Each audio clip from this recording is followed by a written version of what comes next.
तो आज हम लोग पढ़ेंगे इकोनॉमिक्स का जो पूछे जाने वाले क्वेश्चन जो बोर्ड एग्जाम में ज़्यादातर इससे पूछे जाते हैं उसको लेके आए हैं। और आज वीडियो का फर्स्ट पार्ट है और फर्स्ट चैप्टर से ही लेंगे, ठीक है, ज़्यादातर। और ये फर्स्ट पार्ट है और इससे पार्ट हम लोग एक दो करके ऐसे ही लाएंगे, ठीक है। तो जो भी इम्पोर्टेंट मोस्ट इम्पोर्टेंट जो भी क्वेश्चन बनते हैं तो आज इस वीडियो को मैं कंप्लीट करेंगे और जो अगले पार्ट में लाएंगे उसमें भी थोड़ा कंप्लीट करेंगे, ठीक है। तो आज का वीडियो बहुत ही ज़्यादा इंपॉर्टेंट होने वाला है, बहुत ही खास है, ठीक है, इसलिए इसको देख लेना।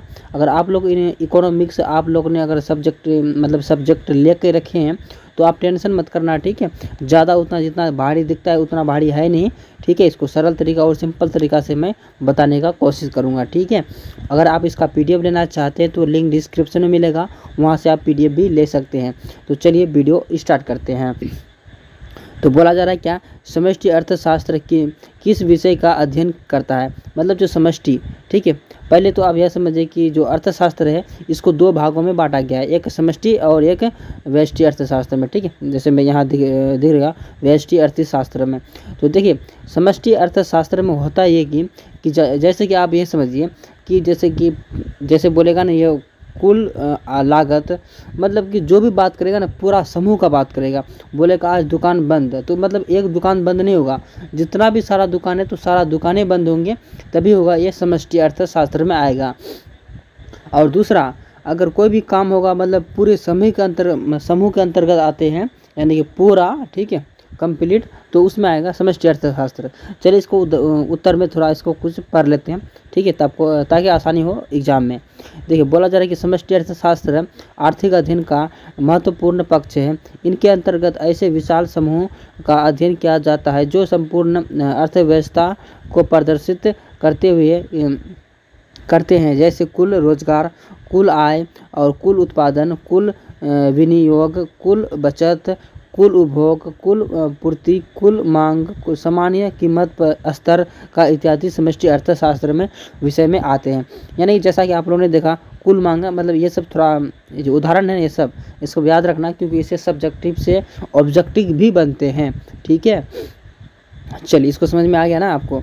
और देखिए और व्यष्टि अर्थशास्त्र में होता है कि देखिए अब यहाँ आया क्या क्वेश्चन 2 नंबर में, व्यष्टि अर्थशास्त्र परिभाषित कीजिए। तो देखिए व्यष्टि अर्थशास्त्र ऐसे चीज़ों को कहते हैं, जैसे अगर बोलेंगे दुकानें बंद, सेम टू सेम उसी का उल्टा ही होता है ना, अपोजिट, ठीक है।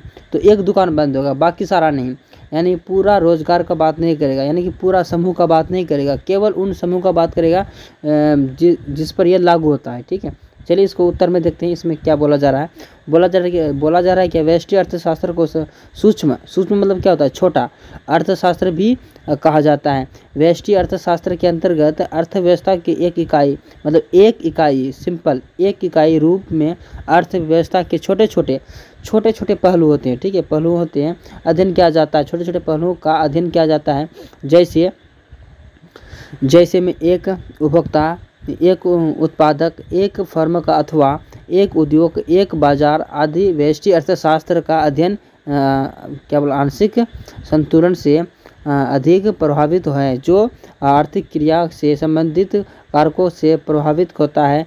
इनके अंतर्गत अनुकूलतम साधन आवंटन और आर्थिक क्रियाओं और जैसे मांग और पूर्ति का अध्ययन, मूल्य निर्धारण से संबंधित समस्याओं और नीतियों का अध्ययन होता है। मतलब वही जैसे आपको बताया ना उदाहरण वैसे ही है, बस इसमें थोड़ा बात को थोड़ा चढ़ा बढ़ा के बोल दिए हैं, ठीक है।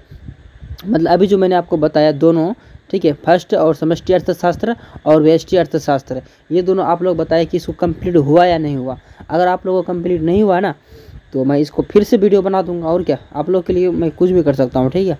बस आप लोग को ये बताइए समझ में आया कि नहीं आया। अगर थोड़ा सा भी कुछ भी दिक्कत हो, आप लोगों को कुछ भी मेरे से कोई भी शिकायत हो तो आप लोग कमेंट कीजिए, ठीक है, उसका मैं आंसर देने के लिए ज़रूर बैठा हूँ बस, ठीक है। क्योंकि आप लोग बताएंगे नहीं तो मैं कैसे आपको बताऊँगा कि ये करना चाहिए या फिर नहीं, ठीक है।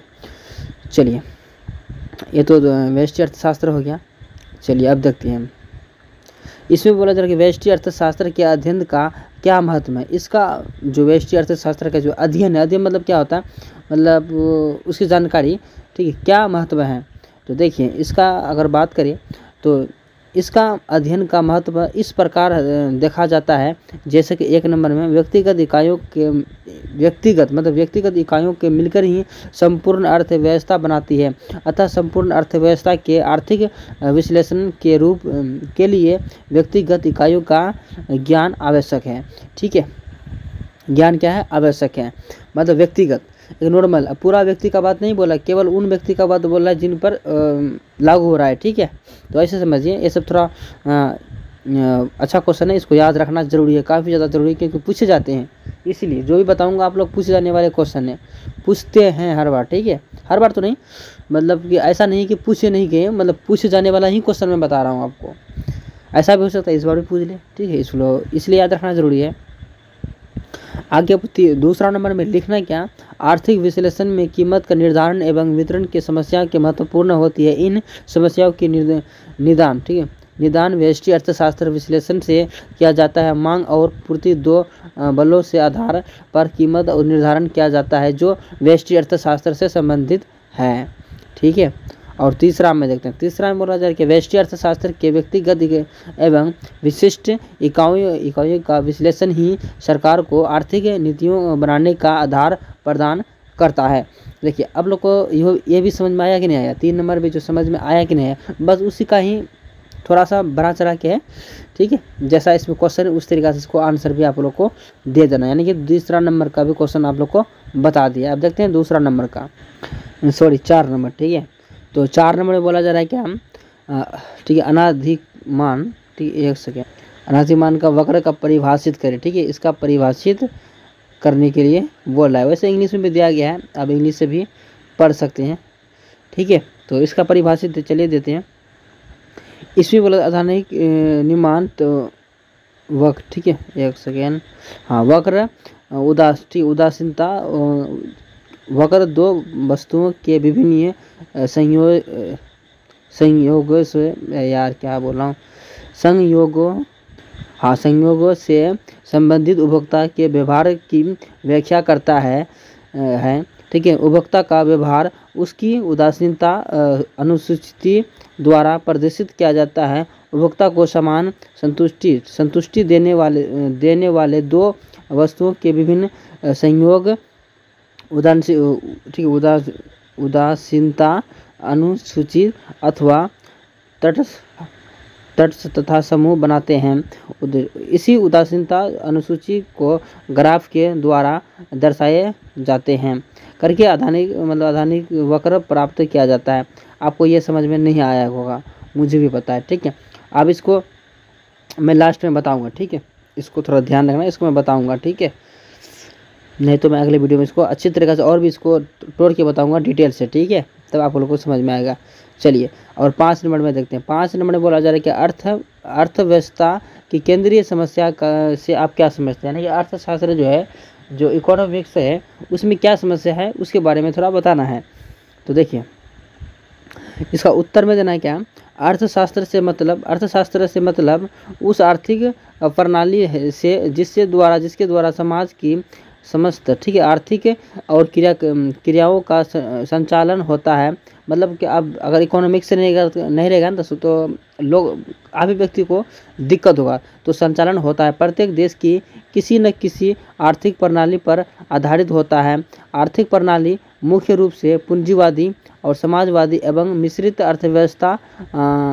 आर्थिक प्रणाली के विभिन्नताओं के अनुसार अर्थव्यवस्था का संचालन अलग अलग होता है, किंतु संसाधनों की सीमितता एवं उनके वैकल्पिक प्रयोग आवश्यकताओं की, ठीक है, मतलब उसका अलग अनंतता के कारण ही साधनों के बीच तालमेल बैठाने की समस्या प्रत्येक आर्थिक प्रणाली से रहती है।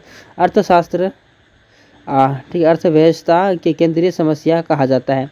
मतलब ऐसे समझिए कि जैसे कि अगर बात करें इसका केंद्रीय समस्या, तो मुझे पता है कि आप लोग को समझ में नहीं आया होगा। जो मैंने आपको बताया, ये जो लंबे से क्वेश्चन जो आपको बताया, आपको समझ में नहीं आया होगा। तो देखिए, अर्थव्यवस्था का केंद्रीय समस्या जो है क्या है, आइए इसको समझते हैं। देखिए, सिंपल में समझते हैं इसको। देखिए, अर्थशास्त्र की मुख्य समस्या यह है कि शामिल किया गया है जैसे उत्पादन क्या किया जाए, ठीक है, उत्पादन कैसे किया जाए, उत्पादन किया जाए, और सीमित मुद्दों यानी उत्पादन क्या किया जाए, उत्पादन कैसे किया जाए, और किसके लिए ज़रूरत क्या है, मतलब ये सब हो गया केंद्रीय समस्या हो गया, ठीक है। इसका मुख्य समस्या मतलब कि बोला जाए कि कैसे उत्पादन किया जाए और किसके लिए उत्पादन किया जाए, मतलब ये सब हो गया, ठीक है। और ये मुद्दे की सीमित संसाधनों की असीमित इच्छाओं के कारण उत्पन्न होते हैं, क्या उत्पादन के लिए जाए, और ये केंद्रीय समस्या कहलाता है, ठीक है। तो ये हो गया आप लोग कुछ टॉपिक्स जो आपको याद रखना है। सिंपल में अगर याद रखना चाहते हैं तो ये पढ़ सकते हैं आप, ठीक है। इससे भी काम चल जाएगा आपको आसानी से।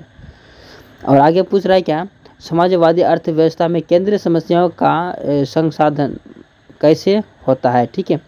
केंद्रीय समस्या पूछ रहा है, तो चलिए इसको पहले देखते हैं किताबी आंसर। इसमें बोला जा रहा है क्या, समाजवादी अर्थव्यवस्था में उत्पादन के साधनों पर समाज का नियंत्रण होता है तथा आर्थिक क्रियाओं का संचालन समाज के हित के लिए जाता है। इस अर्थव्यवस्था की केंद्रीय समस्या का समाधान सामाजिक प्राथमिकताओं के आधार पर आर्थिक नियोजन या योजना यंत्र द्वारा किया जाता है, ठीक है। तो ये सब आगे कुछ डिटेल्स है इसमें। अब देखते हैं 7 नंबर का क्वेश्चन। तो 7 नंबर में बोला जा रहा है क्या, मिश्रित अर्थव्यवस्था से केंद्रीय समस्या का समाधान कैसे होता है। मिश्रित अर्थव्यवस्था के केंद्रित समस्या का साधन कैसे होता है, चलिए देखते हैं इसको। तो देखिए, मिश्रित अर्थव्यवस्था में निजी क्षेत्र एवं सार्वजनिक मतलब सरकारी क्षेत्र दोनों का यह अस्तित्व होता है और दोनों ही क्षेत्र में की सामान्य आर्थिक योजना के अधीन कार्य करता है। मिश्रित अर्थव्यवस्था में कीमत और यंत्र नियोजन तंत्र दोनों मिलकर केंद्रित समस्या का समाधान करते हैं। मतलब क्या बोला जा रहा है, कीमत यंत्र और नियोजन तंत्र दोनों मिलकर, ये दोनों मिलकर ही इसका समाधान करते हैं, ठीक है। चलिए और 8 नंबर में देखते हैं। 8 नंबर में बोला जा रहा है कि पूंजीवादी अर्थव्यवस्था में केंद्रीय समस्या का समाधान कैसे होता है। तो मतलब पूंजीवादी व्यवस्था में केंद्रीय समस्या का समाधान कैसे होता है, तो इसका आंसर देखते हैं।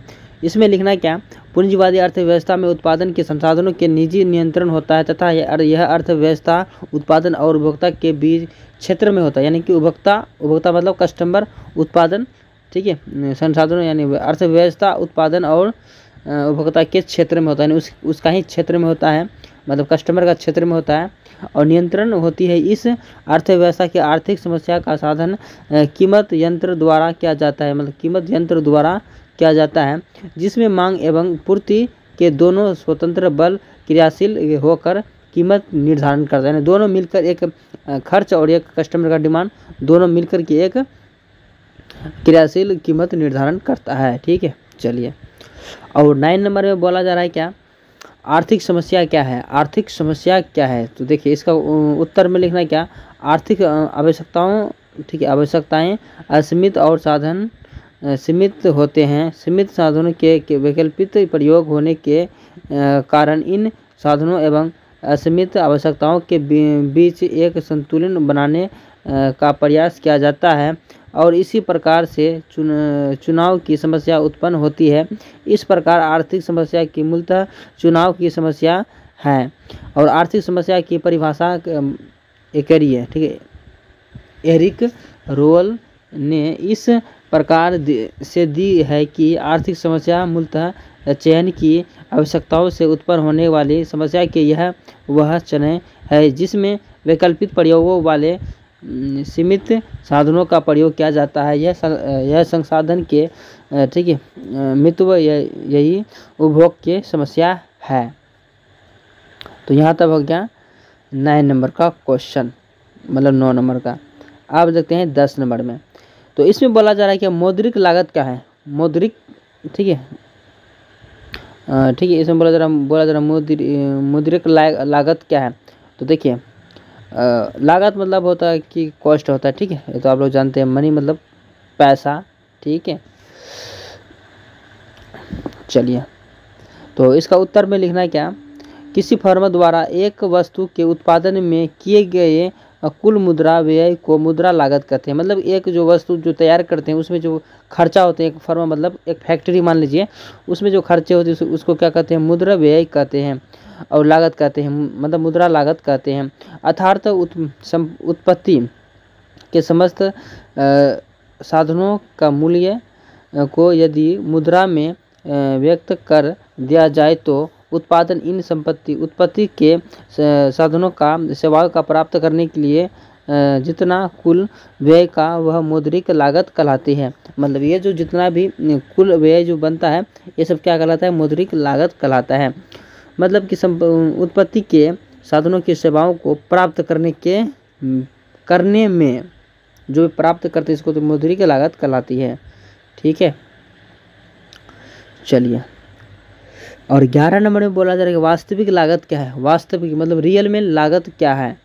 तो देखिए रियल में लागत की बात करें तो किसी भी वस्तु के उत्पादन के विभिन्न प्रकार के हैं मिश्रित श्रमिकों को जो प्रत्यक्ष अथवा अप्रत्यक्ष प्रयत्न करने पड़ते हैं, अथवा साथ ही वस्तु के उत्पादन में प्रयोग की जाने वाली पूंजी और संचित करने के समय अथवा और प्रतीक्षा करनी पड़ती है मैं सब प्रत्यक्ष अथवा त्याग मिलकर वस्तु एवं वास्तविक लागत कहलाती है। मतलब इसे क्या कहलाता है, वास्तविक लागत कहलाती है। चलिए 12 नंबर में बोला जा रहा है क्या, अवसर लागत क्या है। अवसर लागत क्या है व्हाट इज।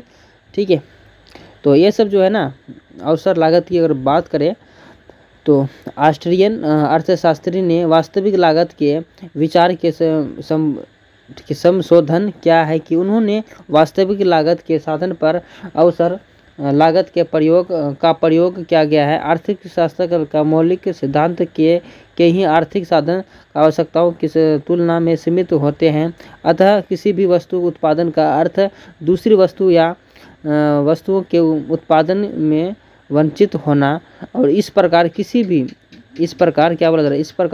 भी अवसर लागत का अभिप्राय का उस साधन के दूसरे सर्वश्रेष्ठ वैकल्पिक प्रयोग के से मिलने से वाले मूल्य से क्या कहते हैं, उसे कहते हैं अवसर लागत कहलाते हैं। ठीक है, आप इसको 2 बार देख लीजिए, याद हो जाएगा आपको, नहीं तो इसको पढ़ लेंगे। उससे मैं तो PDF दे ही रहा हूँ। ठीक है, ज़्यादा उसमें आपको डिटेल से मैं बताना नहीं चाहता और उसे दोबारा इसको पढ़ना भी नहीं चाहते। ठीक है, बस आप लोग को समझ में आ गया तो ठीक है, नहीं तो इसको दोबारा देख सकते हैं। और चलिए 13 नंबर में क्या बोला जा रहा है, इसमें बोला जा रहा है कि निम्नलिखित में से परिभाषित करें। अब बताओ किसको परिभाषित करना है। देखिए अस्पष्ट लागत। ठीक है, अस्पष्ट लागत क्या है। अस्पष्ट लागत इसको इंग्लिश में भी नाम है, लागत मतलब होता है कॉस्ट। ठीक है, कितना लागत हुआ, तो ऐसे सभी व्यय जिनका भुगतान उत्पादन द्वारा उत्पादक क्रिया के दौरान दूसरे को करना पड़ता है उसे अस्पष्ट लागत कहते हैं। बोलो ना, जो भी करना है अस्पष्ट करो। ठीक है, मतलब जो भी उसको देना है, जैसे 5 लाख में गाड़ी खरीदे, मतलब कुछ भी खरीदे उसको दे दिए, मतलब सारा चीज़ उसमें आना जाना मतलब सब चीज़ उसमें खर्चा हो गया, तो उसी को तो कहते हैं कॉस्ट। ठीक है, तो उसे कहते हैं स्पष्ट लागत कहते हैं। ठीक है, चलिए। और आपको B नंबर में कुछ दिया गया है, इसको भी थोड़ा सा देख लीजिए। स्थिर लागत क्या होता है। स्थिर लागत मतलब स्थिर लागत उस कुल खर्च को मतलब उसका कुल खर्च का योग जो उत्पादक के स्थिर साधनों की सेवाओं के खरीदने या भाड़े पर लेने के लिए खर्च करनी पड़ती है। मतलब जो खरीदने या भाड़े पर लेने की खर्च करनी पड़ती है उसे क्या कहते हैं, स्थिर लागत कहते हैं। ठीक है, सेवाओं या खरीदने, सेवा मतलब सर्विस, ठीक है, देने के लिए जो स्थिर लागत कहते हैं। और कुछ इसमें कुछ डिटेल से भी, परिवर्तनीय लागत क्या है, क्या बोला जा रहा है, परिवर्तनीय लागत क्या है। तो परिवर्तनीय लागत वह लागत है जो उत्पादक के घंटे, ठीक है, घटते मतलब उत्पादन के घटते बढ़ते साधन का प्रयोग के लिए खर्च करनी पड़ती है। यानी घट गया तो उसमें थोड़ा पैसा लगा, तो बढ़ गया तो उसमें पैसे ले लो। ठीक है, तो उसे परिवर्तनीय लागत कहते हैं। मतलब परिवर्तन मतलब कि चेंजिंग आना। ठीक है, तो जैसा कि नाम है आप भी आराम से बता सकते हैं। तो इसका कुछ डिटेल्स है जो कि याद रखना है आपको। कुल लागत बराबर क्या होता है, स्थिर लागत प्लस परिवर्तनीय लागत। जो स्थिर लागत मैंने 5 लाख में जो खरीदे चीज़ और जो परिवर्तन हुआ तो उसमें जो प्रॉफिट आया 5 लाख का, 5 लाख में सामान बिक गया और उसमें 1 लाख मेरा एक्स्ट्रा आ गया, तो ये दोनों प्लस होगा ना, तभी तो कुल लागत होगा मेरा। ठीक है, तो ये कुछ फार्मूला है जो कि आपको याद रखना है हर हाल में, क्योंकि इससे पूछे जाते हैं क्वेश्चन टॉपिक्स में। आगे पूछ रहा है कि कुल लागत, ठीक है, टोटल कॉस्ट किसी वस्तु की एक निश्चित मात्रा का उत्पादन करने के लिए उत्पादक को जिनके कल व्यय करने पड़ते हैं उनके जोड़ को कुल लागत कहते हैं। जैसा कि आप लोगों ने यहाँ बताया, कुल जोड़ को क्या कहते हैं, लागत कहते हैं। ठीक है, जैसा कि आपको यहाँ ऊपर में दिखाया वैसे यहाँ नीचे में लिखा गया है। और ई मतलब क्या होता है, ठीक है, ई मतलब सिंपल अगर भाषा में समझे, ई औसत लागत मतलब कि कहते हैं किसी वस्तु की प्रति इकाई लागत को औसत लागत कहते हैं। यानी किसी वस्तु की प्रति इकाई को, प्रति इकाई मतलब उसकी प्रति इकाई को क्या करते हैं, औसत लागत कहते हैं।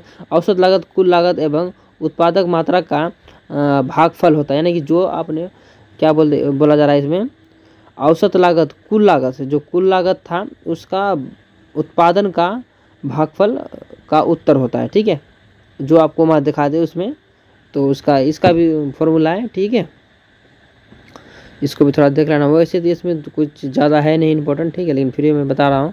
औसत स्थिर लागत है, ठीक है, औसत स्थिर लागत आप पूछ रहा है। इसको सिंपल में नाम करें तो इसको AFC, ठीक है, AFC। यदि उत्पादन की कुल स्थिर लागत को हम उत्पादक की उत्पादक मतलब ऐसे समझिए, यदि उत्पादक कुल स्थिर लागत को हम उत्पादक की मात्रा से भाग देते हैं, हमें औसत स्थिर लागत प्राप्त हो जाती है। ठीक है, जो अब यहाँ इसमें क्या बोला जा रहा है, यदि उत्पादक कुल स्थिर है, कुल स्थिर को हम उत्पादन की मात्रा, जो उत्पादन जो मैंने फसल किया उसका उत्पादन की मात्रा से अगर हम भाग दे दे तो औसत स्थिर लागत हमें प्राप्त हो जाएंगे, अस्थायी संतुलन। ठीक है, चलिए। और 14 नंबर में क्या बोला जा रहा है, 14 नंबर में बोला जा रहा है औसत लागत एवं सीमांत लागत में क्या अंतर है।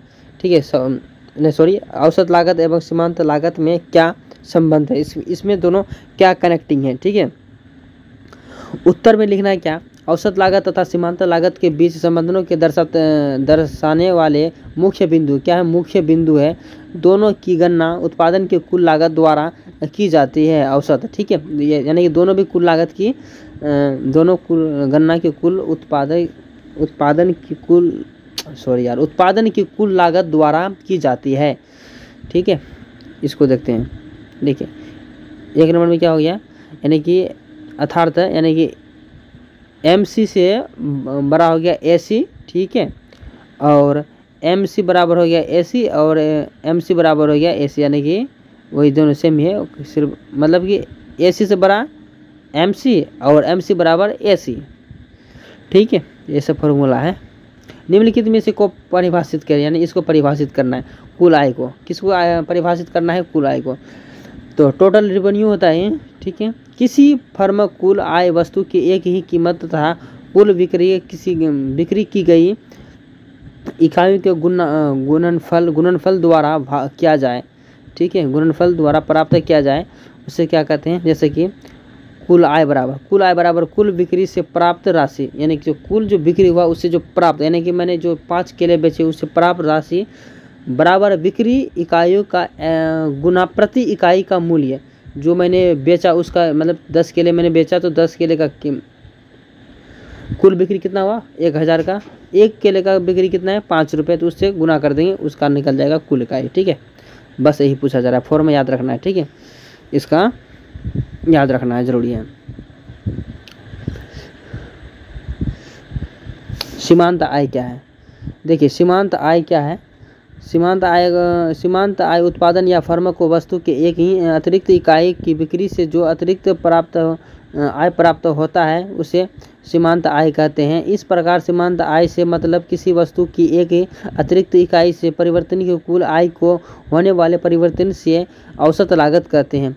और औसत आय से मतलब उत्पादन की प्रति इकाई का बिक्री से प्राप्त होने वाले आय। इस प्रकार कुल आय को बिक्री की गई इकाइयों में से संख्या से भाग देने पर औसत आय प्राप्त होता है। औसत लागत प्राप्त होता है। और बोला जाए औसत आय तथा वस्तु के प्रति इकाई की कीमतों को व्यक्त करता है। ठीक है, तो ये था आज का कुल इस वीडियो तो मैं काफ़ी परेशान हो गया भाई, लेकिन क्या बताऊँ, आप लोगों को समझ में आया कि नहीं आया वो मुझे भी नहीं पता कि आप लोग को समझ में आया है कि नहीं। ठीक है, तो आप लोग कुछ भी दिक्कत हो कमेंट करना मत भूलिएगा, मैं आप लोग को आंसर देने के लिए तैयार बैठा हूँ। थोड़ी सी कुछ भी दिक्कत हो कमेंट करेंगे। ठीक है, मिलते हैं नेक्स्ट वीडियो में, तब तक के लिए आप अपना ख्याल रखिए।